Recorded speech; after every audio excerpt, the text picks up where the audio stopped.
Baik, saya akan menjelaskan interaksi obat antihiperlipidemia. Di sini saya akan menjelaskan interaksi secara farmakokinetik dan secara farmakodinamik.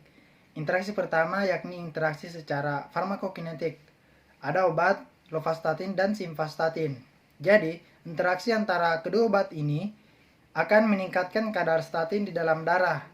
Hal ini terjadi karena kedua obat ini sama-sama dimetabolisme oleh enzim pemetabolisme yang sama, yakni enzim sitokrom P450 atau CYP3A4.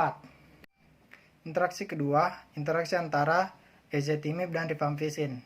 Rifampicin dengan dosis tunggal, dia akan meningkatkan kadar dari ezetimibe di dalam darah tanpa mempengaruhi efek terhadap sterol. Sedangkan penggunaan rifampicin dengan dosis ganda, dia akan menurunkan kadar ezetimibe dalam darah, bahkan sampai mengurangi atau menghilangkan efek ezetimibe itu sendiri.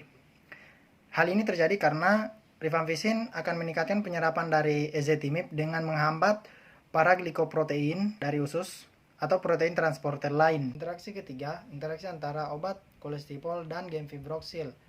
Jadi kolesterol akan mengurangi penyerapan dari gemfibroksil jika diberikan secara bersamaan, tetapi tidak jika dipisahkan atau diberi selang waktu selama 2 jam. Hal ini dikarenakan kolesterol dia akan mengikat obat lain jika digunakan secara bersamaan. Interaksi berikutnya adalah interaksi antara karbamazepin dengan simvastatin.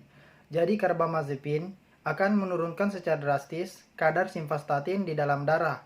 Hal ini diakibatkan karena karbamazepin akan menginduksi enzim pemetabolisme dari simvastatin, yakni enzim sitokrom P450. Akibat penginduksian ini, maka metabolisme dari simvastatin akan meningkat sehingga kadar atau jumlahnya dalam darah akan menurun. Interaksi berikutnya, interaksi antara golongan statin dengan siklosporin. Jadi, obat-obat golongan statin seperti simvastatin, lovastatin, atorvastatin, dan fluvastatin ketika dikombinasikan dengan siklosporin, maka hal ini dapat menyebabkan rhabdomyolysis. Rhabdomyolysis adalah terjadinya gangguan jaringan otot. Siklosporin dan obat golongan statin berkompetisi terhadap enzim pemetabolisme yang sama. Kemudian interaksi antara golongan statin dengan danazol. Jadi, interaksi ini dapat menyebabkan terjadinya rhabdomyolysis atau gangguan jaringan otot.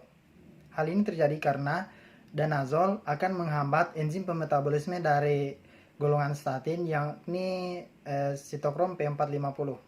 Interaksi yang berikutnya adalah interaksi secara farmakodinamik. Contohnya itu interaksi antara simvastatin dengan metformin. Jadi interaksi kedua obat ini akan menghasilkan interaksi yang sinergis atau interaksi yang menguntungkan, seperti menurunnya kadar kolesterol, LDL, dan trigliserida. Yang berikutnya adalah interaksi antara gemfibroksil dengan simvastatin.